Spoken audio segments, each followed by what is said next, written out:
Everybody, we're at VVC looking at our giant sequoia, and it's pretty big.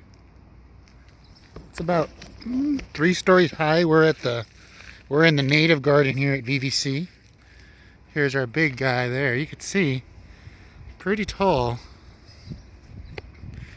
The trunk in there is about as big around as me, and I'm a pretty big guy. So let's say maybe 30, 40 feet high. So this is a giant sequoia, Seqouiadendron giganteum. Let me show you the foliage. So this is the one growing in the high Sierras and up in the mountains where it gets lots of snow and rain. It's the biggest living tree on the planet. General Sherman gets huge, 200 feet high, giant trunks.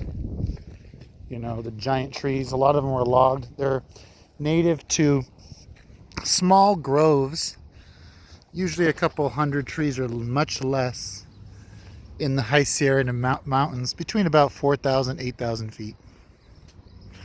So the giant sequoia is a native to the lower mountain zone in the Sierra Nevada. Remember, that's only on the west side of the mountain. The lower mountain zone is on the west side of the mountain, and it's part of that mixed conifer association.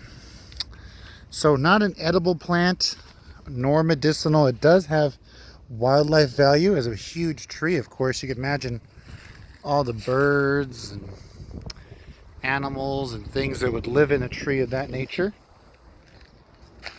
The trees are definitely fire dependent.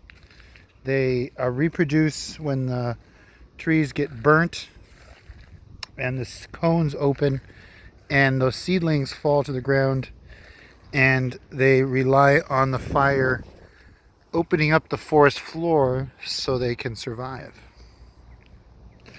So again, giant sequoia gets huge, 200 feet high, 60, 70 feet wide. It'd be a good evergreen windbreak. Here in the desert, the tree grows like a big cone, and it holds its branches all the way from the bottom all the way to the top. Eventually, the lower branches will die away.